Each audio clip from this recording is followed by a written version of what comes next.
नमस्कार, कैसे हैं? वैसे तो आप सभी अच्छे होंगे। मेरा नाम है सुजाता देवी और मेरे चैनल का नाम है सुजाता देवी रिएक्शन वीडियो। और आज का टॉपिक वीडियो हम लेके आए हैं चीन में सोने का पहाड़, बंजर जमीन में कैसे ढूंढा सोना, इसके बारे में दोस्तों वीडियो है। आप हमारा वीडियो पूरा देखना, वीडियो को बीच में नहीं छोड़ना चाहिए। और हमारे चैनल को सब्सक्राइब नहीं किया, चैनल को सब्सक्राइब आप जरूर करना और बेल आइकन होता है इस पर क्लिक जरूर करना, क्योंकि हमारा हर वीडियो आप तक पहला पहुंचे। बढ़ते हैं वीडियो में। इतिहास गवाह है कि सोने की चमक ने हमेशा से पूरी दुनिया को अपनी ओर आकर्षित किया है। ये केवल एक पीली धातु नहीं, बल्कि एक पावर, पॉलिटिक्स और सिक्योरिटी तक को बदल देने वाली ऐसी चीज है जिसके पीछे पूरी दुनिया पागल हुई बैठी है। जिसके पास जितना अधिक सोना होता है, दुनिया की अर्थव्यवस्था उसके हाथ में चली जाती है। अब ये गोल्ड पावर एक ऐसे देश के हाथ में आने वाली है जिसने पहले ही पूरी दुनिया की अर्थव्यवस्था को हिलाकर रखा हुआ है। जी हाँ, वो देश है चीन। साल 2026 की शुरुआत में कुछ ऐसा ही हुआ है जिसने पूरी दुनिया के होश उड़ा दिए हैं। हमारे पड़ोसी देश चीन ने एक ऐसी खोज का दावा किया है जिसे इतिहास की सबसे बड़ी खोजों में से एक माना जा रहा है। ये खबर न केवल माइनिंग इंडस्ट्री के लिए बड़ी है, बल्कि इसका सीधा असर आपके और हमारे देश की अर्थव्यवस्था पर भी पड़ सकता है। आज के इस वीडियो में समझेंगे कि आखिर चीन ने जमीन के 300 मीटर नीचे क्या ढूंढ निकाला और इसका भारत पर क्या प्रभाव पड़ेगा। हुनान वुंगैंग। सबसे पहले बात करते हैं उस जगह की जो इस समय पूरी दुनिया में चर्चा का केंद्र बनी हुई है। चीन के हुनान प्रांत में स्थित वानगू क्षेत्र में भूवैज्ञानिकों ने सोने के विशाल भंडार मिलने की पुष्टि की है। चीन के सरकारी मीडिया भूवैज्ञानिक ब्यूरो द्वारा दी गई जानकारी के अनुसार यहाँ 1000 मीट्रिक टन से भी अधिक उच्च गुणवत्ता वाला सोना मौजूद है। इस खोज को सुपर जायंट या अति विशाल श्रेणी में रखा गया है। आप इसकी विशालता का अंदाजा इसी बात से लगा लीजिए कि आमतौर पर 100 या 200 टन की खोज को बहुत बड़ा माना जाता है, लेकिन यहाँ बात 1000 टन की हो रही है। साइंटिस्ट का अनुमान है कि सोने की कीमत आज के बाजार मूल्यों के हिसाब से 80 बिलियन डॉलर यानी खरबों रुपए से भी अधिक हो सकती है। यह भंडार इतना बड़ा है कि यह किसी देश के केंद्रीय बैंक की आरक्षित सोने के भंडार को रातों रात दोगुना या तिगुना कर सकता है।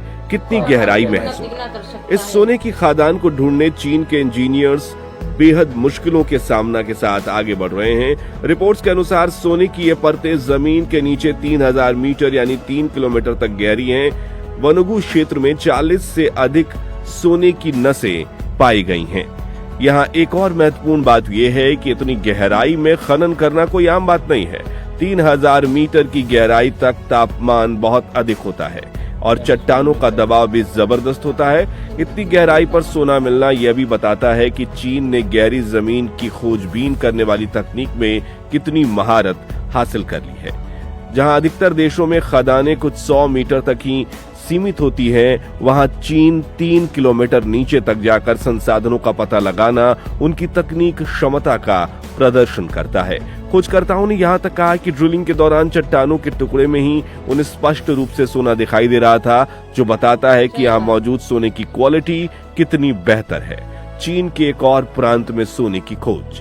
चीन की सफलता केवल हुनान तक सीमित नहीं है। 2026 की शुरुआत में ही एक और महत्वपूर्ण खबर आई है। चीन के लियाओनिंग प्रांत में यहाँ दादो गैंगो नाम स्थान पर भी सोने का एक बहुत बड़ा भंडार मिला है। हालांकि वानगू क्षेत्र की तुलना में इसका आकार थोड़ा अलग हो सकता है, लेकिन इसे भी टॉप टियर यानी उच्च श्रेणी की खोज माना जा रहा है। दांदो गागो की खोज ये साबित करती है कि चीन ने अपनी खनिज खोज की रणनीति को बहुत आक्रामक बना लिया है। ये कोई संयोग नहीं है कि एक ही समय में देश के अलग अलग हिस्सों में इतने बड़े भंडार मिल रहे हैं। ये चीन की सुनियोजित योजना का हिस्सा है। इन दोनों खोजों को मिलाकर देखा जाए तो चीन ने अपने सोने के भंडार में भारी वृद्धि सुनिश्चित कर ली है। यह न केवल उसकी घरेलू मांग को पूरा करेगा, बल्कि अंतर्राष्ट्रीय बाजार में उनकी स्थिति को और मजबूत कर देगा। 2026 से 2030 चीन में सोना। अब सवाल उठता है कि चीन अचानक इतना सोना क्यों ढूंढ रहा है। इसका जवाब उनकी 5 वर्षीय योजना में छुपा है। चीन ने 2026 से 2030 के लिए अपनी खनिज खोज और उत्पादन क्षमता को बढ़ाने का लक्ष्य रखा है। सरकार ने स्पष्ट निर्देश दिए हैं कि आने वाले 5 सालों में देश को रणनीतिक खनिजों के मामले में आत्मनिर्भर बनना है। दुनिया की भू राजनीतिक स्थिति को देखते हुए हर बड़ा देश अपने आप को सुरक्षित करना चाहता है। सोना हमेशा से ही संकट के समय का साथी रहा है। जब भी युद्ध, महामारी या आर्थिक मंदी आती है तो कागज के नोटों की कीमत गिर सकती है, लेकिन सोना हमेशा मजबूत रहता है। चीन की इस बात को बखूबी सारे देश समझ रहे हैं। इसलिए 2026 से 2030 के बीच उनका पूरा जोर इस बात पर है कि वो अपने जमीन के चप्पे चप्पे में सोने की खोज कर रहे हैं और जितने भी संसाधन छिपे हैं उन्हें बाहर निकालने की कोशिश में है। ये केवल व्यापार के लिए नहीं है, ये उनकी राष्ट्रीय सुरक्षा का मामला है। इस खोज से भारत पर असर, एक भारतीय होने के नाते हमें ये समझना होगा कि पड़ोसी देश में हो रही इस हलचल का हम पर क्या असर होगा। भारत और सोने का रिश्ता बहुत ही गहरा है। हमारे यहाँ सोना केवल निवेश नहीं बल्कि यह हमारी संस्कृति और हमारे त्योहारों का हिस्सा है। भारत दुनिया में सोने का सबसे बड़े उपभोक्ताओं में से एक है। चीन में मिले इस विशाल भंडार के दो पहलू हो सकते हैं। पहला, अगर चीन इस सोने को अंतर्राष्ट्रीय बाजार में बेचने का फैसला करता है तो सोने की कीमत में कुछ गिरावट आ सकती है, जिससे भारतीय खरीदारों को फायदा हो सकता है। हमारे यहाँ शादियों के सीजन में सोने की मांग बहुत ज्यादा होती है और कीमत कम होने से आम आदमी को राहत मिल सकती है। दूसरा पहलू रणनीतिक और आर्थिक है। भारतीय रिजर्व बैंक भी पिछले कुछ वर्षों से लगातार अपने सोने के भंडार को बढ़ा रहा है। कभी भी देश की मुद्रा यानी करेंसी की ताकत उसके पास मौजूद सोने के भंडार से भी आंकी जाती है। अगर चीन के पास सोने का बहुत अधिक जखीरा जमा हो जाता है तो उनकी मुद्रा युवान की ताकत बढ़ सकती है। भारत के लिए यह एक संकेत है कि हमें भी अपनी खनन नीतियों में सुधार करना होगा। भारत में भी कर्नाटक, आंध्र प्रदेश, बिहार जैसे राज्यों में सोने की पुरानी खदानें हैं और नए संभावित क्षेत्र भी हैं। चीन की यह सफलता भारत के लिए एक प्रेरणा हो सकती है कि हम आधुनिक तकनीक का उपयोग करके अपनी धरती में छिपे खजानों को खोजें और अपनी अर्थव्यवस्था को और मजबूत बनाएं। चीन का सोने पर मास्टर प्लान, इस पूरी घटना के पीछे एक बहुत बड़ा खेल चल रहा है, जिसे अर्थशास्त्र की भाषा में डी डॉलराइजेशन या डॉलर पर निर्भरता कम करना कहते हैं।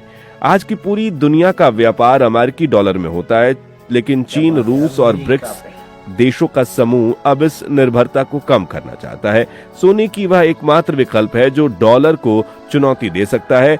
चीन द्वारा इतनी भारी मात्रा में सोने की खोज और उसका भंडारण करना इस बात का स्पष्ट संकेत है कि आने वाले समय में अपनी मुद्रा को डॉलर के मुकाबले खड़ा करना चाहता है। अगर चीन अपनी करेंसी को सोने का समर्थन देता है तो पूरी दुनिया की अर्थव्यवस्था हिल सकती है। 2026 की ये खोजें उसी दिशा में उठाया गया एक बहुत बड़ा कदम है।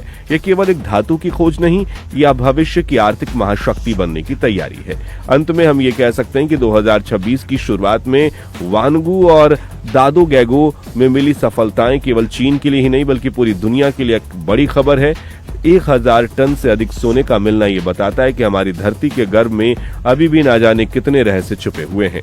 भारत के लिए यह एक सतर्क रहने और अपने लिमिट्स को पहचानने का समय है। सोने की यह दौड़ अब केवल गहनों तक सीमित नहीं रह गई, अब यह देशों की ताकत और सुरक्षा का पैमाना बन चुकी है। दोस्तों, आपको क्या लगता है, क्या चीन द्वारा खोजा गया यह विशाल सोने का भंडार भविष्य में अमेरिकी डॉलर की बदशाहत को खत्म कर पाएगा या फिर सोने की कीमतें इतनी गिर जाएंगी कि आम आदमी की पहुंच में आ जाएगा?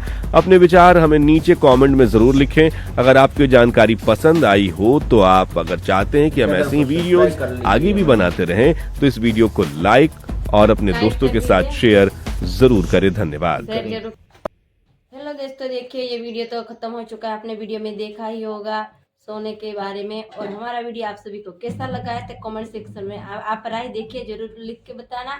और नेक्स्ट वीडियो में, अगले वीडियो में आप सभी के साथ मुलाकात होगी।